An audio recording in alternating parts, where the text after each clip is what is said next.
Good day, everyone, especially to our very active instructor, Ma'am Dina Banyares. This is Jennifer Acuesta, one of the discussants for topic Classroom Management.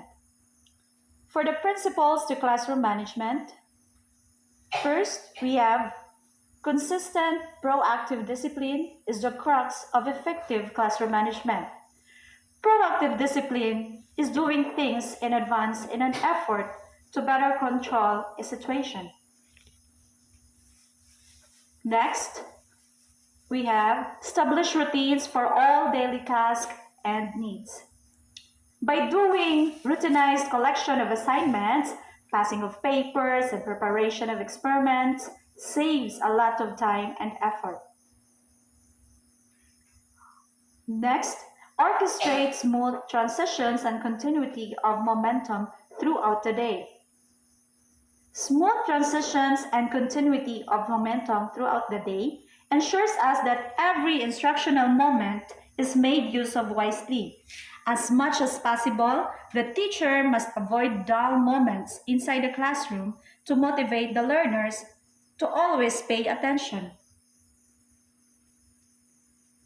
Fourth, strike a balance between variety and challenge in students' activities. A variety of pupil activities will ensure that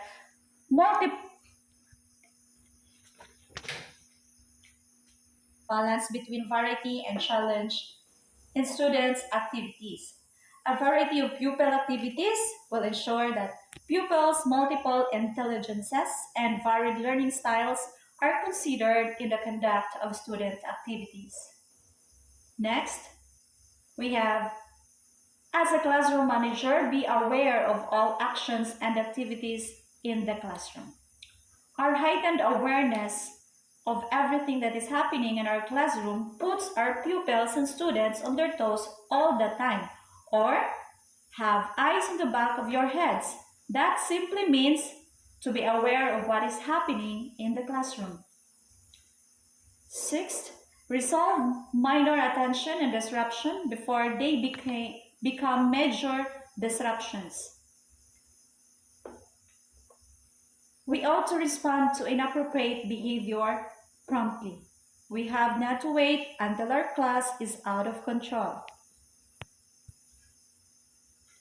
Next, reinforce positive behavior. Be generous with genuine praise.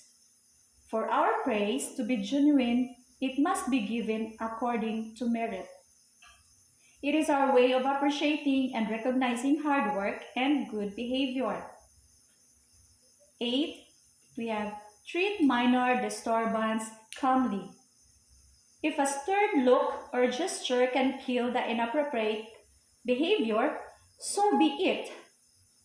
9, we have work out physical arrangement of chairs that facilitates an interactive teaching learning process.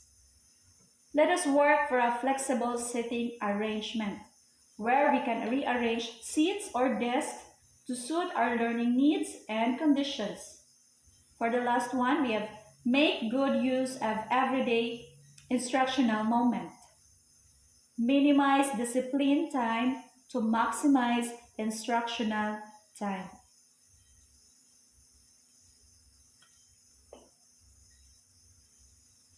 For our next, let's move to our next topic. What factors may influence classroom management? We have people, language, environment, organization, and tools. To elaborate this, for the people, the relationship between the teacher and the students.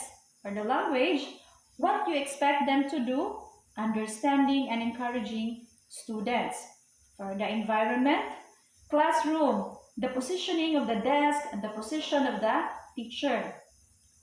Organization, good lesson plan, clear learning objectives, variety in activities.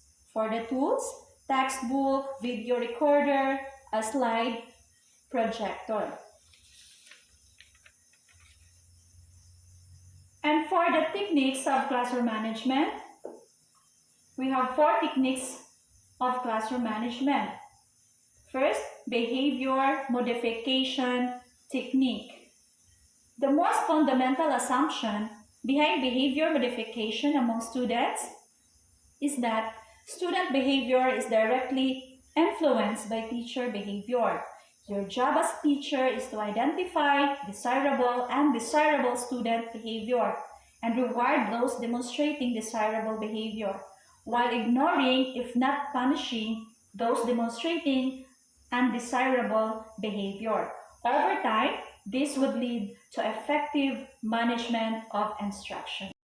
For the second technique, we have student responsibility. As teachers, feel that students should be responsible for their behavior, a logical expectation that has to be enhanced. To do so, we must make the student aware that they have to respond positively to expectation of others and that they must be responsible for their shortcomings. This technique advocates self-discipline among students, which implies that as teachers, we understand their problems and concerns and that we can provide help whenever this becomes necessary. Another concern of ours is to provide opportunities for open lines of communication with the students.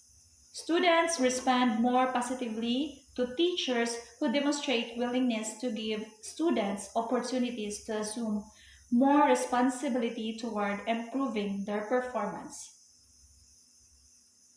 Third, group activities.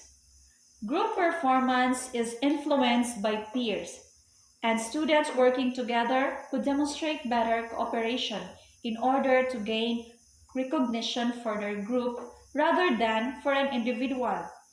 Your responsibility as a teacher under this condition is to provide group activities that would enhance a more friendly and competitive learning environment for groups of students. For the last technique, we have skill in maintaining students' attention. As teachers, you always monitor the classroom actuation of your students. The main reason for this is to show that you are sensitive to your students' needs. How do you monitor such activities? Some traditional techniques include seating arrangements, variation of voice, movements in the classroom, refocusing attention during teaching, and a host of other practices. Always guard against creating monotonous environment. When a monotonous situation happens, inject humor to break the monotony. Create a lively environment. Humor is much more desirable if it is related to the lesson being learned. Before I end my topic, allow me to share this quote. Management is doing things right. Leadership is doing the right things by Peter Drucker. Thank you.